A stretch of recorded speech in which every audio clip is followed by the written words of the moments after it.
Self content under water breathing apparatus. இது வந்து self content breathing apparatus. இது வந்து பார்த்தீங்கன்னா இது இவருக்கு எவ்வளோ ஏர் தேவையோ அவ்வளோ ஏர் வந்துட்டு இருக்கும். இதுவும் பார்த்தீங்கன்னா இதில் வந்து 300 பார் ப்ரெஷர் இருக்கும், 200 பார் ப்ரெஷர் வைப்பாங்க. 2 சிலிண்டராக இருக்கும்.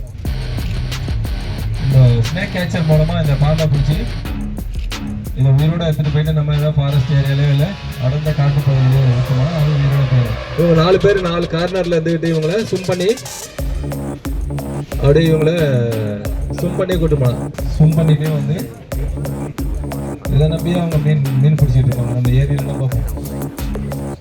ஓகே, இதில் ஒருத்தர் உட்கார வச்சுட்டு நம்ம அது நீச்சல் தெரியாத பட்சத்தில் நம்ம கையில் என்ன இருக்கும் இன்ஃபர்மேஷன் மெட்டீரியல் நம்ம கையில் வீட்லேயே இருக்கும். டிவி இப்போ ஃப்ரிட்ஜெல்லாம் வாங்கினோம்னா பெரிய பெரிய தெர்மாக்கோல்லாம் கொடுப்போம். அதை கட்டிட்டு கூட எடுத்து போட்டோம்னா அதை பிடிச்சிட்டு வந்துடுவாங்க. இப்போ இவங்களை நீங்கள் ஸ்விம் பண்ணிகிட்டே போகிறீங்க. ஒரு கையில் பிடிச்சிக்கிறீங்க, ஒரு கையில் அப்படியே ஸ்விம் பண்ணிட்டு என்ன பண்ணுறாங்க, இவங்களை அப்படியே தண்ணியில் எடுத்துகிட்டு போவாங்க. ஓகேவா?